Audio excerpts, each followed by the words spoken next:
ఉల్లి పంట చూసుకో, శనగ పంట చూసుకో, ఏ పంట అయినా చూసుకో, దళారీల వ్యవస్థ. ఏ రైతుకు కూడా గిట్టుబాటు ధర రావడం. అదే మన హయాంలో ఆర్బీకే పెట్టి, ఈ క్రాప్ పెట్టి, అందులో continuous monitoring of agricultural prices and procurement అని సీఎం మ్యాప్ అని పెట్టి ప్రతి ఆర్బీకే పరిధిలో ఒక పోస్టర్ కనిపించేది, ఇదిగో ఈ పంటలకు ఇవి గిట్టుబాటు ధరలు అని. అంతకన్నా తక్కువ రేట్లు ఎక్కడైనా కానీ ఉంటే వెంటనే ప్రభుత్వం ఇంటర్వ్యూన్ అయ్యేది. ఆ వెంటనే ఆర్బీకే పరిధిలో నుంచి అగ్రికల్చర్ అసిస్టెంటు వెంటనే సీఎం యాప్లో అప్లోడ్ చేసేవాడు. జాయింట్ కలెక్టర్ మార్క్ఫెడ్కు సంబంధించి జాయింట్ మేనేజింగ్ డైరెక్టర్ పోస్ట్లో కూడా ఆయన పెట్టాం. వెంటనే జాయింట్ కలెక్టర్ ఇన్వాల్వ్ అయ్యేవాడు. వెంటనే ఆ ఆర్బీకే పరిధిలోనే మార్కెట్ ఇంటర్వెన్షన్ జరిగేది, కొనుగోలు చేసేవాళ్ళు.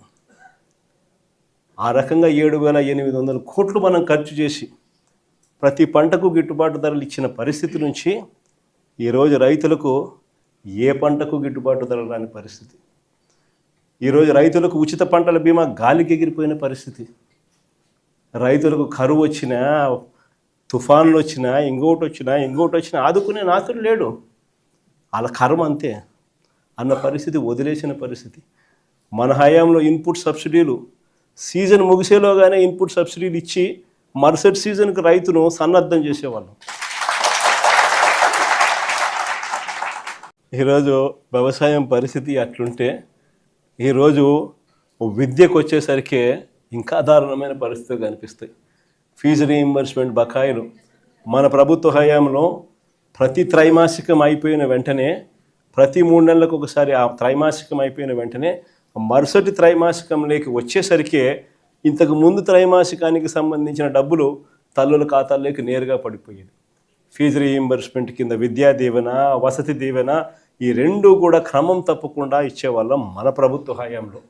ఈరోజు పరిస్థితి చూస్తే ఏకంగా ఇప్పటికే ఈ సంవత్సరానికి సంబంధించిన బడ్జెట్ కూడా లెక్కేసుకుంటే 10,000 కోట్ల అవసరం ఉంటే బడ్జెట్లో 2,600 కోట్లు పెట్టినారు. అది ఎంత ఇస్తారో తెలీదు. పిల్లలకు ఈరోజు చదువులు మానేస్తూ ఉన్న పరిస్థితులు. తల్లిదండ్రులు ఈరోజు పిల్లల్ని చదివించాలంటే చదివించలేము అని చెప్పి పిల్లలు చదువులు ఆపించేసి వాళ్ళని పనులకు పంపించే పరిస్థితిలోకి తల్లిదండ్రులు వచ్చేసినారు. విద్యా దీవెన పరిస్థితి అది, వసతి దీవెన పరిస్థితి అది, నాడు నేడు స్కూళ్ళల్లో పూర్తిగా ఆగిపోయిన పరిస్థితి. గోరుముద్ద అన్నది మనము పిల్లలకు బ్రహ్మాండమైన భోజనం పెట్టాలి అని చెప్పి ఆరాటంతో మనము చేస్తే ఈరోజు గోరుముద్ద అన్నది కనుమరుగైపోయిన పరిస్థితి.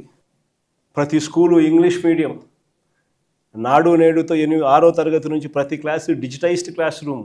గవర్నమెంట్ స్కూళ్ళు ప్రైవేట్ స్కూళ్ళతో పోటీ పడలేరు అన్న పరిస్థితిని మార్చేసి ప్రైవేట్ స్కూళ్ళు గవర్నమెంట్ స్కూళ్ళతో పోటీ పడే పరిస్థితి మన ప్రభుత్వ హయాంలో మనం తీసుకొస్తే ఈరోజు స్కూళ్ళన్నీ కూడా నిర్వీర్యమైపోతూ ఉన్న పరిస్థితి కళ్ళెదుటే కనిపిస్తూ ఉంది. ఇక వైద్యం గురించి నేను చెప్పాల్సిన పనుల, ఆరోగ్యశ్రీ అన్నది మన హయాంలో ఏకంగా 25 లక్షలకు పెంచినాం. 3,300 ప్రొసీజర్లను తీసుకొచ్చినాం. ఏ పేదవాడైనా, ఏ మధ్యతరగతి వాడైనా కూడా వైద్యం బాగోలేకపోతే ఆ పేదవాడు అప్పుల పాలయ్యే పరిస్థితి ఏనాటికి రాకూడదు అని ఆ పేదవాడిని చెయ్యి పట్టుకొని నడిపించే కార్యక్రమం చేసినాం. వైద్యం చేయించడమే కాకుండా వైద్యం అయిపోయిన తర్వాత రెస్ట్ తీసుకునే దానికోసం ఆరోగ్య ఆసరా అని చెప్పి నెలకు 5,000 రూపాయల డబ్బులు చేతిలో రివర్స్ పెట్టి పంపించేవాళ్ళం మన హయాంలో. ఈరోజు నెట్వర్క్ హాస్పిటల్లో మాకు 3,200 కోట్లు బకాయిలు ఉన్నాయి. చంద్రబాబు నాయుడు గారు ఈ బకాయిలు ఇవ్వకపోతే మేము చేతులు ఎత్తేస్తున్నాము, మేము బోర్డు తిప్పేస్తూ ఉన్నాము అని చెప్పి ఏకంగా స్ట్రైకులు చేస్తూ ఉన్న పరిస్థితి. పేదవానికి ఈరోజు ఆరోగ్యం అందుతూ ఉన్నా అందకపోయినా కానీ కనీసం ఆలోచన చేసే నాతుడు కూడా ఈరోజు రాష్ట్రంలో కరువైన పరిస్థితి. ఇలా ఏ వ్యవస్థ చూసుకున్నా ఎక్కడా కూడా మంచి కనపడడంలా, అన్నీ కూడా తిరోగమనమే కనిపిస్తూ ఉన్నాయి. రాష్ట్రానికి సంబంధించి ప్రభుత్వం బాధ్యతగా చేయాల్సినవి ఏవి కూడా బాధ్యతలు నిర్వర్తించడంలా.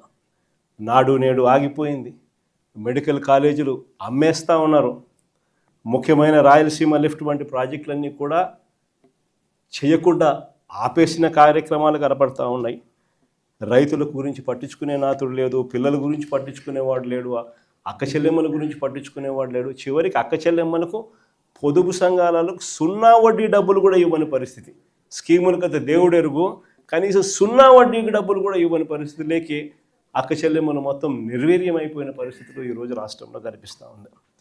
ఇలాంటి పరిస్థితుల మధ్య వైఎస్ఆర్ కాంగ్రెస్ పార్టీ శ్రేణులు ప్రజల తరపున పోరాటం చేయడానికి వైఎస్ఆర్సీపీ జెండాను చేత పట్టుకుని ప్రజలకు అండగా తోడుగా మేము ఉన్నాము అని చెప్పి ఈరోజు వైఎస్ఆర్సీపీ పార్టీ రాష్ట్ర వ్యాప్తంగా ప్రజలకు తోడుగా ఉందని చెప్పి గర్వంగా కూడా ఈరోజు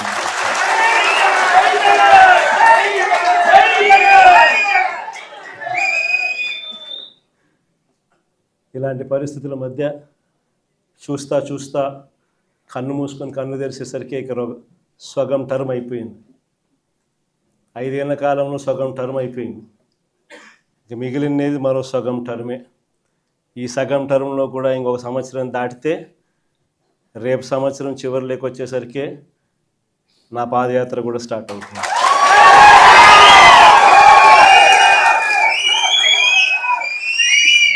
దాని తర్వాత 1.5 సంవత్సరం నేను కూడా రోడ్డు మీదనే ప్రజలతోనే ప్రతి నియోజకవర్గము తిరుగుతూ వస్తా.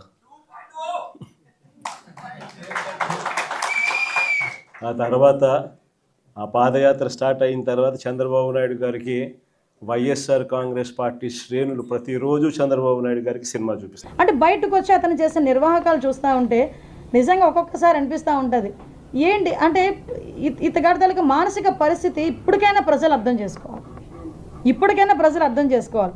ఎందుకనంటే మాట్లాడితే నరికేస్తాము, చంపేస్తాము, రప్ప నరుకుతామంటే అయితే తప్పేంటని అడుగుతాడు. నేను ఎవరో మాట్లాడతారు, కొత్త పలుకు కాదు ఉలుకు కూడా లేకుండా చేస్తాను. ఏంది మాట్లాడు, నువ్వు ఈరోజు సినిమా చూపిస్తాను నువ్వు మాట్లాడుతున్నావు. ఆఖరికి 2024 ఎలక్షన్లో నేను కాదు లేకపోతే ఇంకొక రాజకీయ నాయకుడు ఎవరు సినిమా చూపించలే, ప్రజలు సినిమా చూపించారు. 164 మెజార్టీతో బ్లాస్టర్ సినిమా నీకు చూపించారు ఆ రోజు. ఇంకా బుద్ధి రాక బయటకు వచ్చి చంద్రబాబు నాయుడు గారు వయసు గురించి మాట్లాడతావు, చంద్రబాబు నాయుడు గారు పూర్తిలో ఉండరని అంటే టెన్యూర్ మొత్తం పూర్తి చేయరని మాట్లాడతావు. అంటే ఇతగాడి తాలూకా నైజాన్ని మనందరం కూడా తెలుసుకోవాల్సిన అవసరం ఉంది. మీ అందరికీ తెలుసు, లాస్ట్ 5 సంవత్సరాలు ఎక్కడ అవసరం లేదు, వైజాగే చూసుకుందాం. ఈ వైజాగ్ని ఎంత నాశనం చేయడానికి ప్రయత్నం చేశారు. కానీ వైజాగ్ ప్రజలు మీరందరూ మనందరం కూడా చాలా మంచోళ్ళమి, చాలా ఓపికతో ఉన్న వాళ్ళమి. కాబట్టి వాళ్ళు ఎంతమంది ఇక్కడికి వచ్చి హత్యా రాజకీయాలు చేసిన భూ కబ్జాదారులు ఇక్కడికి వచ్చి మాట్లాడినా ఓటు అన్న ఆయుధం నా దగ్గర ఉంది, తర్వాత చూపిస్తాను మీ సంగతి అని చెప్పి ఆ రోజు చూపించిన పరిస్థితి. అంటే ఏది 22 ఏళ్ళు అంటే ఖాళీ స్థలం ఉంటే అది రేపు ఉదయానికి ఎవరి పేరు మీద ఉంటుందో తెలియదు. లేకపోతే నా పేరు మీద ఉంటుందా, గవర్నమెంట్ పేరు మీద ఉంటుందా, 22Aలో ఉంటుందా, లేకపోతే ఇంకో రెడ్డి పేరు మీద ఉంటుందా, లేకపోతే ఇంకొక ఎక్స్ పేరు మీద ఉంటుందా, ఎవరికి తెలియదు. అంత భయానక వాతావరణంలో వైజాగ్ ప్రజలే కాదు రాష్ట్ర ప్రజలు బతికారు.